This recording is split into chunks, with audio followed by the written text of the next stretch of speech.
Hello, everybody. Here's a little inside baseball before we get started. I was just telling my kids and my family, stop all the crying and screaming. And what I realized actually is that could probably apply to Packer Nation as we try to recover from what is one of the worst losses I've seen in a long time. We had to bring in Evan to get thoughts on everything. Obviously, Anthony's here with us. Gentlemen, good to see you. We got a lot to talk about. The offseason has officially started, but we have to start with Packers versus Bears in the wild card and what the hell happened there.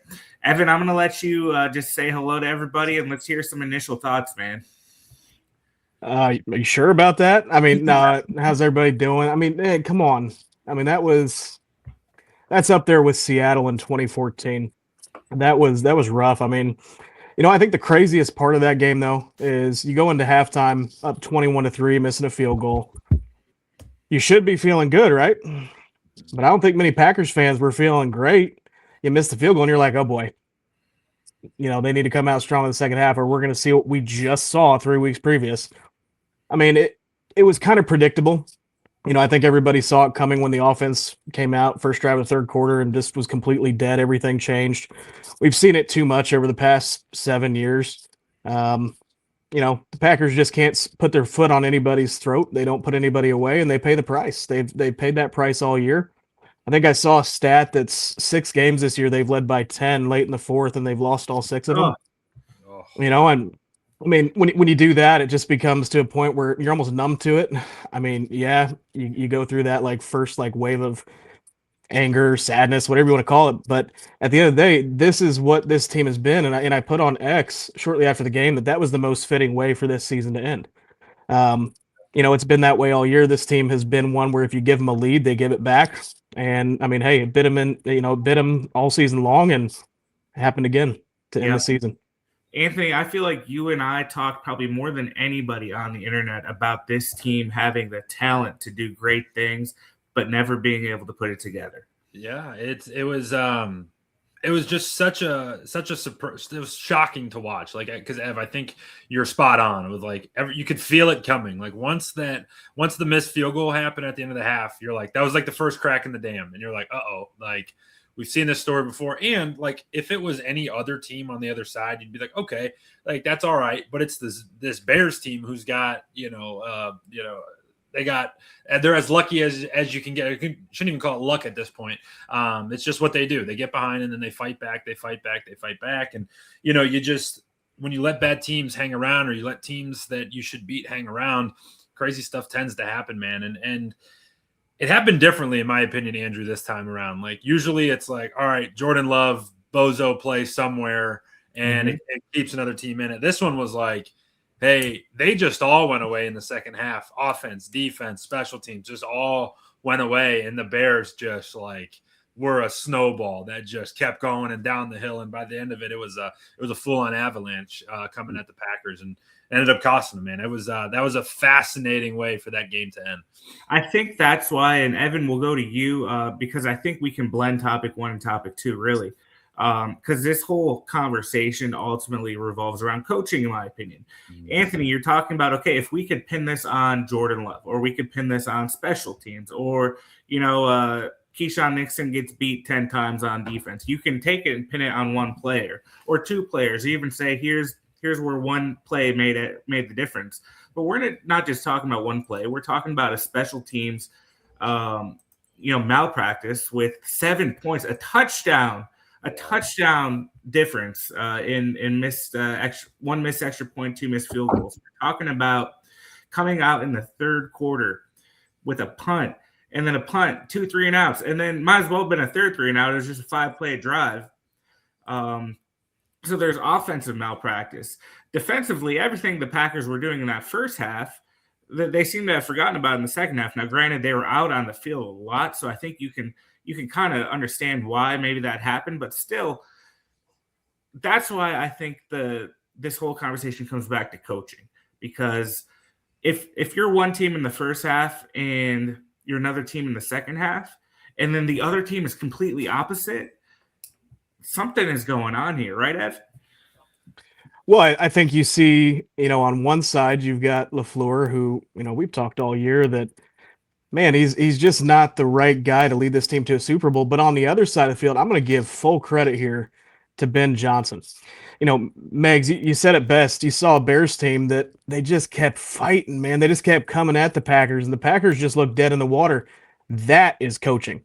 Ben Johnson went in there at the half, made tons of adjustments on both sides of the football. And, man, more than anything, more than the adjustments, his guys believed. Yeah. And he teaches that and instills that in his players. And truthfully, that is the part of Matt LaFleur. I think, I ripped him a lot. And I think Matt LaFleur is a good coach. But there is nothing that he brings to the field to instill winning into his guys. You don't see passion out there. In fact, you saw the opposite. I mean, there were multiple plays there where Rashawn Gary jogging after Caleb Williams. He got hit at the end of the play, but both defenders were jogging after him until I think it was Carl Brooks decided to take off and hit him. Towards the end of the game, when DeAndre Swift ran into the end zone, Keyshawn Nixon jumps out of the way. I mean, those are plays that you would never see the Bears make. I mean, they were hitting, they were coming after the Packers all night long. In the second half, they took it to another level. And so, Ben Johnson makes those adjustments. Matt LaFleur looked complacent. He's like, oh, we got him beat. It's over. Just go out there and do the same thing. It doesn't work like that in the NFL. That's a really good point, because I think that, one of the word that comes to mind when I think of the Bears is like fearless. Like everything they do, it's like, all right, it's balls to the wall at all times. That 4th and 8 throw by Caleb Williams, fearless. All that stuff. But their coach matches it, right? Where it's like, it's not just, he doesn't just preach it and say, hey guys, go out there. He matches it too, where, I think that them going forward on 4th down midway through the second quarter was like the dumbest thing like ever, just like play call perspective. But that's like who they are. Like that's their personality. And guess what? He's that way in the first quarter. He's that way in the second quarter, third quarter, fourth quarter. And when that's the case, your team believes it because you preach it. And hey, the guy who's telling you to do that, he's over on the sidelines calling plays like that. And he's coaching these guys like that, playing and play out. And then you get that personality. You start to live that personality. I think you make a really good point there, Ev. I'm going to read something for you guys here. I found this really interesting. This is from back in November of 2025 from Tyler Dunn. Okay. He was talking about Matt LaFleur. I think at that point, we had just had that go for it on 4th down. Tavian Wicks pulls it in, wins the game. And he was talking about aggressive Matt LaFleur. Well, here's something that players said about LaFleur from 2024. Sometimes Matt would get afraid. This is an anonymous player talking. Sometimes Matt would get afraid. LaFleur would freeze up. In quotes, freeze up. His own players are saying this. This is an offensive player saying this. He would say other times LaFleur overanalyzed and overcomplicated things. Quote, like, maybe we'll call this.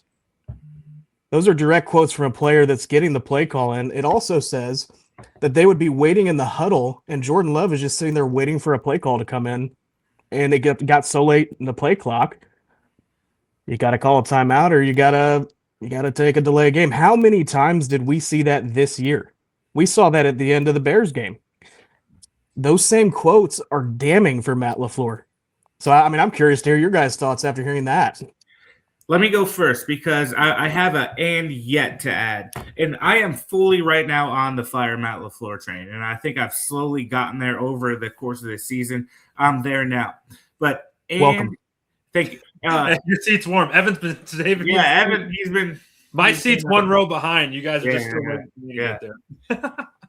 You say all that, and yet Micah Parsons, Jordan Love, Josh Jacobs, all these guys came out today and say Matt LaFleur is our guy, and we want to play for him. So clearly, in any situation, you've got extremes, and then the truth is usually in the middle, right? So it's very easy. And Anthony, you could probably tell this more than anybody else, at least here.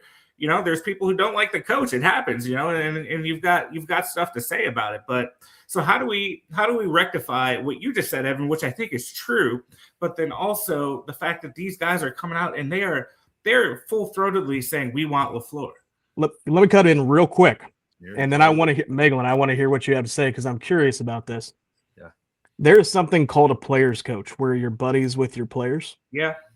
That's what I hear. I mean, these guys love LaFleur as a person. They don't want to see him go. I didn't hear a ton of X's and O's talk. I didn't hear much defense from a football perspective. I just heard like, hey, I wanted to come play for Matt LaFleur. I love Matt. He's a good dude. I mean, Megs, you tell me. I mean, that's just what I heard. Yeah, I mean, I think that there's like a very fine line in this. And I think, Andrew, I'm going to answer this in two ways. Andrew, first things first is like, they're just like in any workplace environment, you got to think of these as like workplaces. Like, I really now in professional sports, certainly college sports, not so much, but professional sports, definitely. I almost view these guys as equals, right? In high school, in Pee Wee, in high school, in college, the coach is up here and the players are down here. You report to the coach, and in the NFL, it's coaches and players and quarterbacks and defensive ends, and you're all the same. I think of it like, all right, I'm in the marketing department, he's in accounting, he's in this, he's in that. Like, that's like the real world like view of it all. And certainly, yeah, there's the hierarchy to all of it, but you're not going to get along with everybody, but you got to work together. You got to do that and work together. And Andrew, I think that's kind of the point too of like, hey, they've committed or they've talked about, hey, they're going to extend him into next year. You come out and you start saying all this stuff like Micah Parsons is out on Matt LaFleur. Like, that's a big problem. Now, Ev, to your point, I think you're dead nuts on. Like, went through this, like, I'm way more in depth in the Cleveland Browns than I am with the Green Bay Packers. But you heard it a lot. Hey, when they fired Kevin Stefanski, Kevin's an awesome guy. Kevin's this, Kevin's that. That's all fine and good. And I'm sure Matt LaFleur is awesome. You're hired to be a football coach. You're hired to win football games, right? Mm-hmm. Like, you look at the team that's playing tonight or while we're recording this. Mike Tomlin, you're not going to have much guys come out and say, hey, he's my best friend. I'm certain he's got a lot of them, but he wins football games and does anything to do that. And you know, if they wanted a good friend or a good hang or someone to drink beers with, awesome, hire me then. They want me to win football games, this whole different story. And for the Packers, if they want to win championships, Super Bowls, NFC championships, like, there is a wide gap between where they're at and where they got to be. And yeah, I mean, that's the hard part about this. Yeah. I don't want to get off this topic just yet because I feel like it's going to be the topic of the offseason, probably. Adam Schefter today comes out, and so basically there was a whole roller coaster of emotions that we've all been going through. Before the playoff game, I think it was Ian Rappaport said LaFleur is going to meet with Ed Policy, who's the new team president, and no matter what, if they win or lose, they're gonna try to work something out for an extension because he's going into the final year of his contract with the Packers. That game happens, we're all losing our minds, and then the vibes start to shift, right? And today, so this is Monday morning for those who are paying attention. Schefter comes out and says they're going to meet soon. The expectation is they're going to probably work something out for an extension. And later in the day, I don't know if you guys caught this, but there was he kind of walked it back a little bit and said, well, they're going to talk, and the expectation is they're going to talk about an extension, but it might not actually happen. So, Evan, I'm starting with you. You wake up tomorrow morning to the news that Matt LaFleur has been extended. What are your thoughts? Not surprised. I don't think we're going to wake up to that news, quite frankly. I think as I've been, researching all these insiders, giving their opinions today, what I'm seeing is I think Rob Demovsky, ESPN, said that, hey, of course they're going to talk to him, but there's been a report floating around that Matt LaFleur wants $16 million a year. Packers aren't going to give him $16 million a year. And so what Demovsky was saying is, hey, of course they're going to say they want to talk to him. They're not going to come out and say, hey, yeah, we don't really think he's that valuable, because Adam Schefter on the Pat McAfee show, I think it was, mentioned coach trade. Okay. Right? And so if LaFleur's not willing to play ball, and if he really does want $16 million, the Packers are somewhere around that 8 to 9 range, maybe 10, you're probably not going to bridge that gap. The Packers aren't going to ruin the value that they have by making other teams think they don't want him. So, of course, it's much easier to look at another team or even your own fans and say, hey, we tried. We tried to get it done. He's a great coach. We believed in him. But you know what? At the end of the day, we didn't have the funds to spend. It's easier to do that than to say, yeah, we really didn't want him and we didn't really want to keep him and we were considering firing him. Nobody does that. Again, it kind of goes back to what Meglin said. This is a workplace, right? And so in the same way that a player is not going to say something bad about their coach because they could lose playing time, a team president isn't going to trash his coach that's still on a 1-year contract. The Packers would still have to pay him if they fired him. Why pay him and fire him when you could trade him? Now, I'm not saying that's the most likely outcome. The most likely outcome is probably that he gets extended, but I don't think that happens super fast. I think there's a big gap between, LaFleur's number and the Packers number. We'll see what happens. How do I feel if I wake up tomorrow and he's extended? Disappointed, because I think the Packers are setting a precedent that, hey, regular season's good enough. As I've thought about it, like over the past few years, the Packers were an organization not that long ago that expected championships. They expected it. Anything less than that was a complete failure. That didn't mean you fired your coach immediately when you didn't get there. But the Packers haven't won a division title since 2021. Without Aaron Rodgers, Matt LaFleur is 29-21-1. He's called an offensive genius that there's been so many games where he disappears in the red zone. I mean, in my opinion, and I've said this for most of the year, but I think, what I was saying in week 6 is even more apparent now. This guy is not an elite head coach. He's a good coach that can help rebuild a culture, that can help develop a quarterback, maybe be a really good offensive coordinator, or be a head coach that gives up play calling, brings in an elite offensive line like a Mike McDaniel or Cliff Kingsbury, something like that. I kind of like those two names. He's got to go one way or the other. He can't do it all. He's got to listen to his assistants, and part of that is on the Packers. They don't spend a lot of money on assistant coaches. They're a little cheap in that department. Mm-hmm. It's time to open it up. If you're going to keep LaFleur, I need to see Stenavich gone. I need to see a better offensive coordinator in, and Matt LaFleur needs to give up the play calling. He can certainly be involved in game planning. He can certainly get on the mic, in the middle of the game and say, hey, we should look at this. But he's doing too much in the middle of the game. He can't do it. When you hear Aaron Rodgers say he panics, when you hear this anonymous player saying he freezes, it's too much. And we've seen it repeatedly. Make a change. It doesn't have to be firing the guy, but you do have to make changes and take some off his plate. He can't do it. I want to ask you a question on that. Like, if you say, all right, he's back in that world, he's back and no longer calling plays, what's his value then at that point, right? What is it that you say you do here? Well, I think Matt LaFleur, being the kind of guy he is, I think he does know how to I think he knows how to keep people together. I mean, obviously these guys haven't quit on him, at least off the field. I mean, I think we saw a lot of lack of effort on the field throughout the year. So, I mean, in a way, it's almost like most other coaches in the NFL. I guess it's trending away from the coach being a head coach overseeing a staff and managing. That's kind of what a head coach has usually been, a manager, like an elite manager that makes sure everybody's on the same page and they can get involved in every aspect of the game and provide insight when they hear it. Matt LaFleur can do that. He's sharp. He clearly can watch film. I mean, we hear about it all the time. He goes back and watches film after every game. We got to be better. Do that. Focus on the film. Give your coaching staff what they need to be great and support them. That's what a head coach does. And then just make sure, quite frankly, make sure that you're holding your entire staff accountable, because I think a lot of that was lost this year. I think LaFleur's too busy handling his own business, not paying attention to what's going on elsewhere. Rich Bisaccia should have been gone before the season, but you could tell nothing changed there. Is it because LaFleur's too busy scheming up the offense, or is it just because he doesn't know how to fire somebody, or it's his buddy? I don't know. Maybe Matt LaFleur can't manage it, but if you want to keep him, if you are 100% dialed on Matt LaFleur is staying, you've got to change something else. Status quo is not going to work. Yeah. It's such a good conversation to have, because I don't think, and this isn't a disrespectful thing to say, I don't think the average fan knows what goes into calling plays. It's not just, this ain't Madden, right, where you're just flipping through. Oh, there's 4 verts, or that's the Kevin Petula way. There's 4 verts and go. No, but it's not like that. You have the sheet in front of you and it's split up into different sections. I've called plays before. I've called plays at the high school level. Certainly not at the NFL. Woo!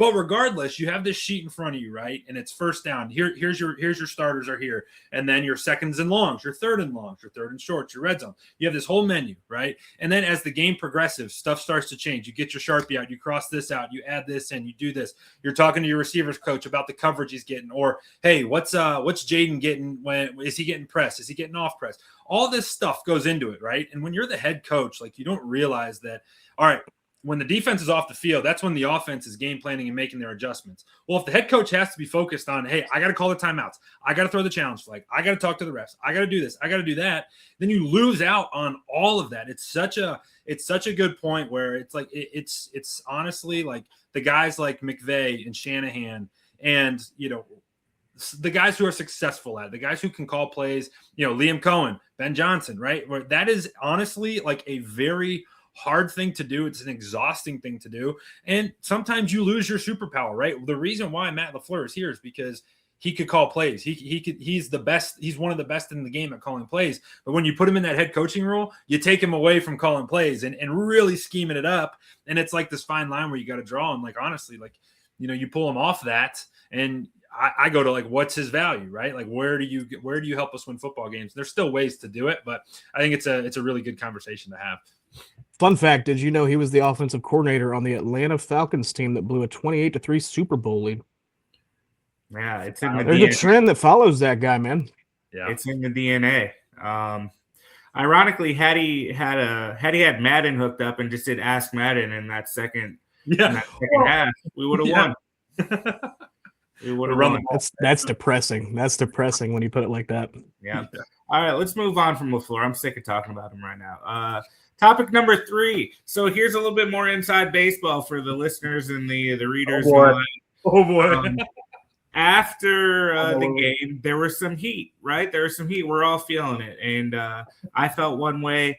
Evan felt one way. Anthony, I think, was probably acting as the referee. I think I was stirring the pot a little bit. Referee's unfair. I was kind of stirring the pot. Jordan Love, 323 yards, 4 touchdowns. I think he played a hell of a game. Now, I absolutely see how you can look at that second half and say you can't be an elite quarterback and go 3 and out, basically 3 times in a row to come out of the half. Evan, let's start with you.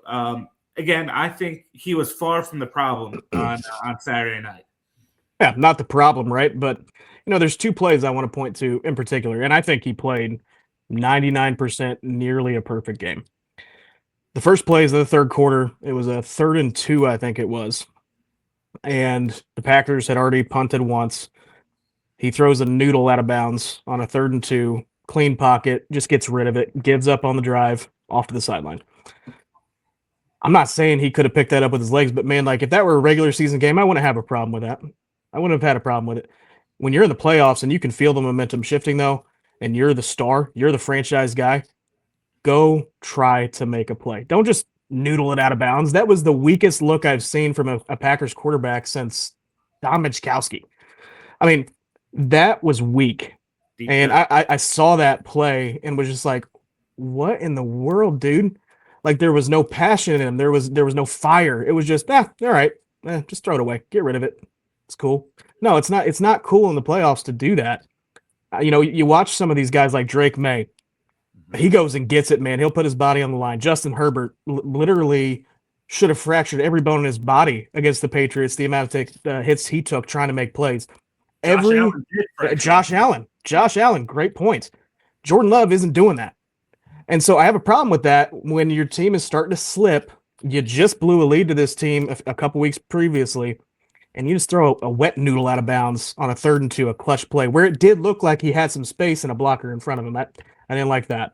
And then on the last play of the game, I'm not blaming him. I mean, it's nerves. Everybody has them. I mean, come on, don't drop the football. It's in your hands. Don't just drop it on the ground. That he was panicking, man. You could see it. And you could see it the second the ball fell to the ground. He just puts his hands over his head. He was overwhelmed by that moment. Now, he's not been in that moment very often. The Packers haven't really, outside the Cowboys game, they haven't really found a lot of success in the playoffs. Games haven't been super close. But, man, we're talking about a guy who really has played like a top 5 quarterback this year. I won't take that away from him. But in those moments, I mean, dropping the football on the ground, I just didn't love it.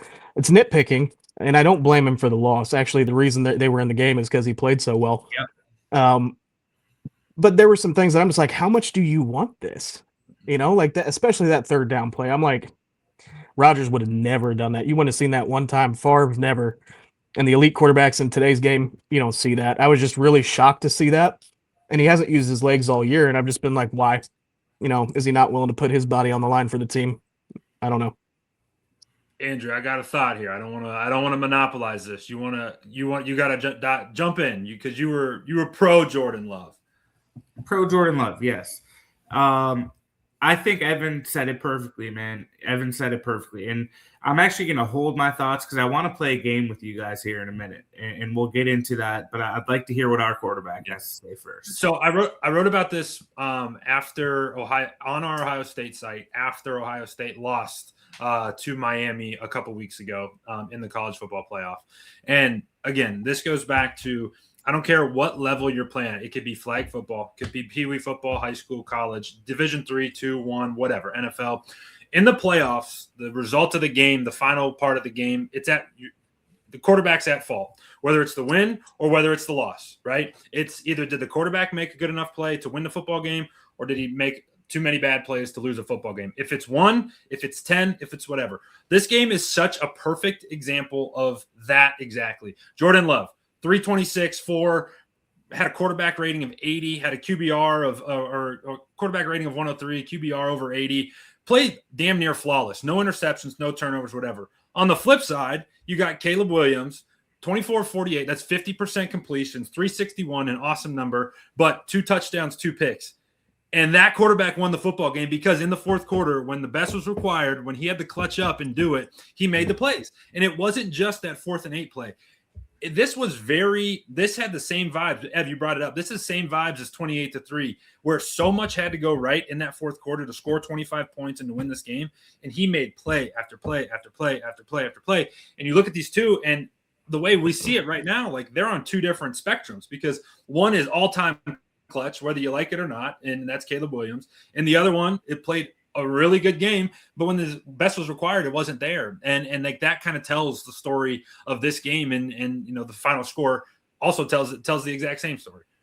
And it's not lost on me who the quarterback was in that 28-3 comeback, right? It was Tom Brady. I'm not making that comparison, but what was Brady?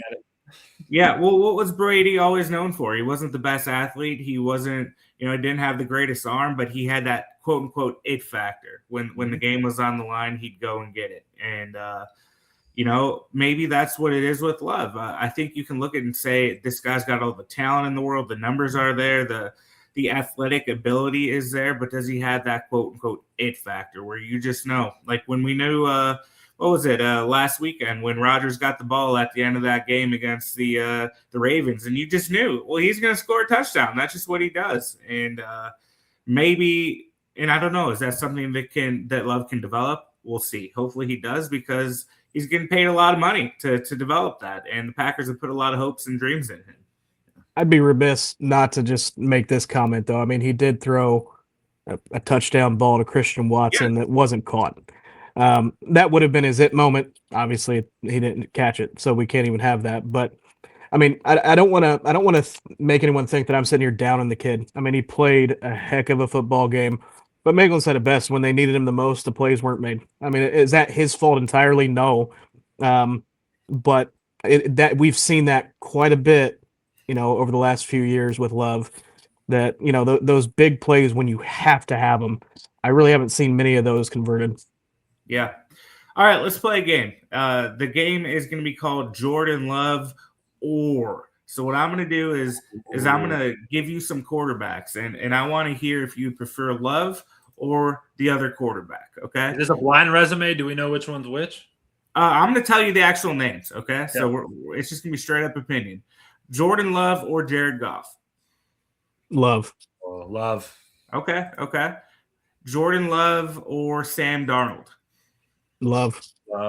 Okay. Jordan Love or Joe Burrow? Burrow. Healthy Burrow. Love. Okay. All right. I'm also a hater. Yeah. Well. Yeah. I forgot about the ties there. How about Lamar Jackson?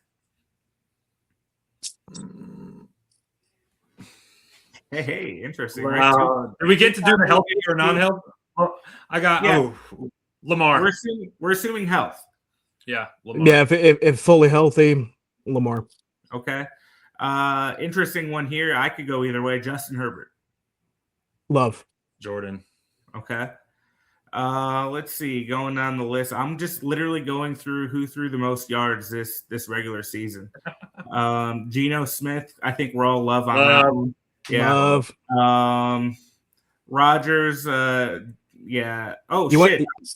Oh, excuse me. I'm looking at 2024. It doesn't matter. We're still I'm talking gonna about say, where's Matt Stafford? Because I'm saying Matt Stafford. Other than that, Yeah, Stafford for sure. Here, let's update our thing. You want to know the crazy thing though? You mentioned Rodgers' name right there. Yeah. If Rodgers was the starting quarterback of the Packers on Saturday night, the Packers win that game by 25 minimum. Yeah. I agree. Yeah. All right, a couple more names. Dak Prescott. Love. Okay. Now that's assuming that we get Dak Prescott now. Dak Prescott a few years back, I probably would have gone. Yeah, I'm saying right now, right here today. I'll take They tied earlier in the year, right? 40-40. Give me Dak. Okay. Trevor Lawrence. Oh, had we recorded this on Friday, I would have said T-Law. Because we recorded it today. Yeah, love. Okay. Last one we're gonna go with. I feel like we'd all take Drake May at this point. Drake's a hooper. Yeah, he's playing pretty darn good. You can't stop there. There's a name you've got to put on this list. Well, how about Caleb Williams? I'm taking Caleb all day long. And I hate to say that. That pains me to say that. Wow. Anthony, I need to hear it. What do you got? You don't want to. It's Caleb Williams. Yeah. I can't even say it. Kid's a killer. I'm not able to say it, but right now I would take Williams' athletic upside plus this little icy feature he's got, man. And it's easy to rag on the Bears and say, they suck. They always take bad quarterbacks and stuff. But you forget that Williams went to USC. He was a Heisman Trophy winning quarterback. He's a damn good quarterback, without a doubt. I'll say, give me Williams from an arm talent perspective. And I love Jordan Love's arm, but Caleb Williams puts him to shame. That arm is just getting started. We haven't even seen it yet. Yeah. There's a really fascinating study happening right now on Caleb Williams. I'm very much so into the nerdy corner of the internet when it comes to quarterback play. But the big conversation with him is the completion percentage. And the thought is, I'm going to just simplify this as best I can. The comparison is in the NBA, the thought of, hey, if I shoot 30% from 3, it's better than shooting 40% from 2. And like the short passes where quarterbacks are taking 5 yards or taking 2 yards and it's like upping that completion percentage. His rate of distance of throw is the largest in the league by a long mile. I don't know the numbers off the top of my head, but it's that same thought process of if he throws it 50%, if he completes 50% of the balls that are 10 to 15 yards, where you're completing 60% of the balls that are 2 to 5 yards or 70%, the difference there is large enough where you're seeing some of these, big games from him. And the theory is spot on. I don't know if it's going to continue to play out, but it's a fascinating way to look at the stats and how he's playing the position. Yeah, that is very nerdy. So, yeah. Who do you does Caleb Williams remind you guys of anybody in particular? There is a comparison that I have made since last year for him. I think he's developing perfectly into it, and it scares the living heck out of me. Did you cheer for him potentially for a long time? I absolutely did. Mm-hmm. Yes, I'll let you say it. Rodgers? He is a more athletic Aaron Rodgers. 100%. Wow. I was leaning more towards Favre, where he kind of just has that like. Nope. Rodgers. Yeah. And the reason for that, by the way, he's been accurate. That's the thing. I mean, yeah, you can say completion percentage all day long. That's fine. But I mean, look at the game that we just watched. I mean, off balance, falling to his left, off his back foot, jumping, perfect pinpoint to Colston Loveland down the sideline. It actually reminded me of a play that Aaron Rodgers made in Dallas to Jared Cook.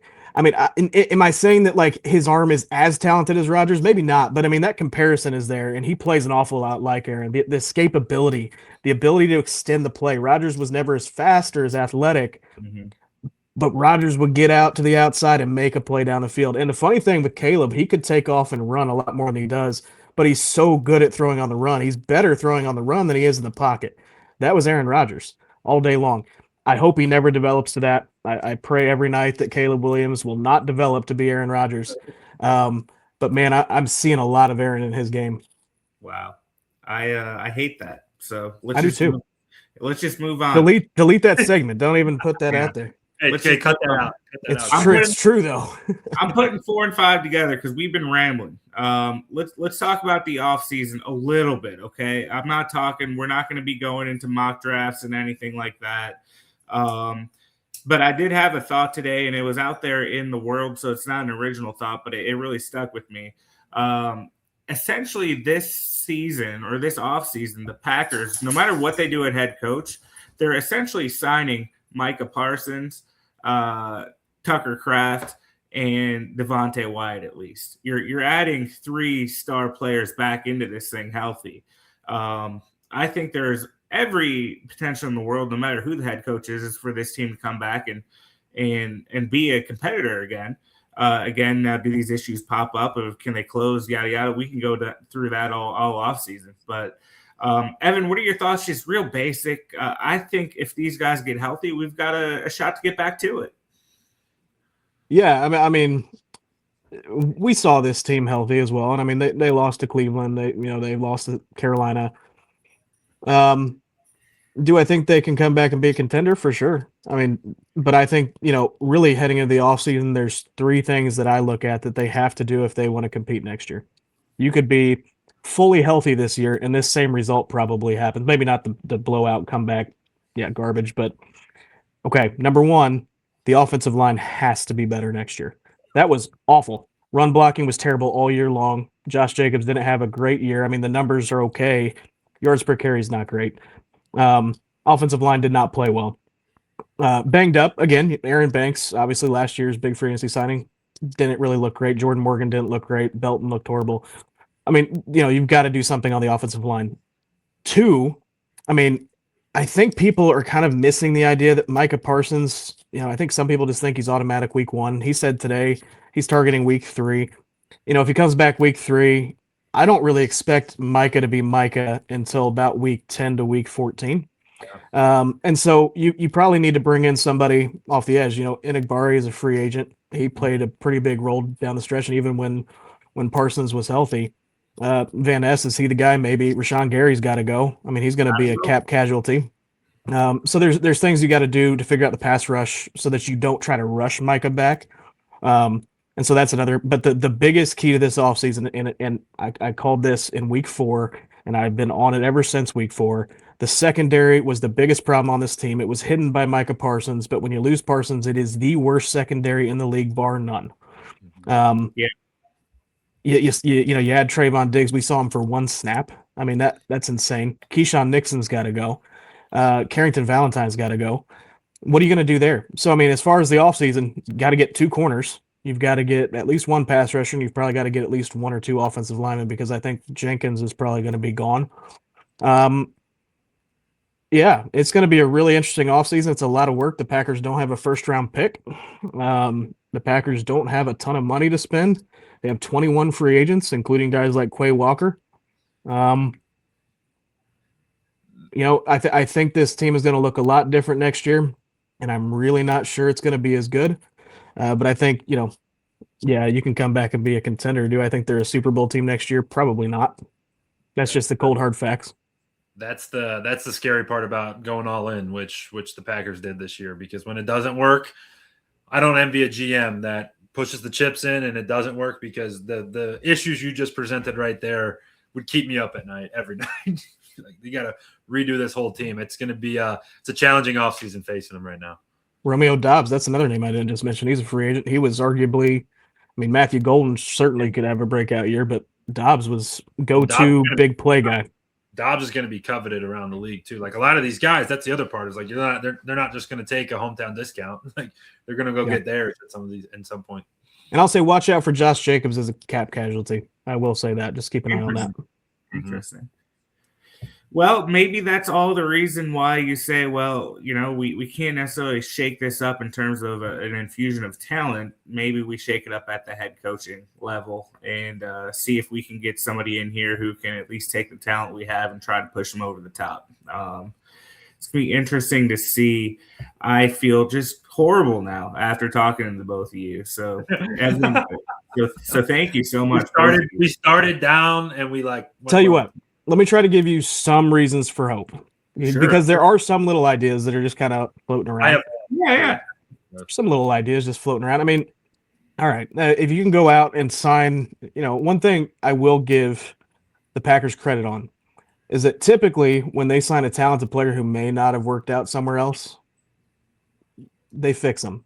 Yeah. There are a lot of those free agents this year. There's not really a ton of big names, but there are an awful lot of guys out there. I'm trying to think of like specific names, like maybe like I don't know his contract status, but I don't think he got a 2-year deal. Asante Samuel Jr. Maybe a guy like that. Maybe a guy like Greg Newsome with the Jaguars. He didn't get re-signed, and he didn't really play that well after the Browns traded him to Jacksonville. You can get some corners there that might be able to fix the issue. And truthfully, I think Nate Hobbs is better than what he played like this year. Offensively, I mean, Romeo Doubs, that's going to hurt. There's no way he's coming back. They don't have the money for that. But Matthew Golden looked really good against the Bears. And I think maybe that showed. I mean, the coaching staff before that game said what? They literally said he's a rookie. He's not going to be a big part of the game plan. To me, that's wild. That's another indication that Matt LaFleur isn't it. That's insane. You draft a wide receiver the first round, you're like, he's not going to be a big part of the game plan. Okay. Well, next year, we'll see. We'll see what the kid has. Running back, I actually feel really good. I mean, Emmanuel Wilson is a free agent, but I feel really good that you could move on from Josh Jacobs, save $12 million. Maybe, this would be wild, but maybe you have Emmanuel Wilson back on a team-friendly deal. Maybe Aaron Jones comes back. Maybe. Might be a team-friendly type of setup there.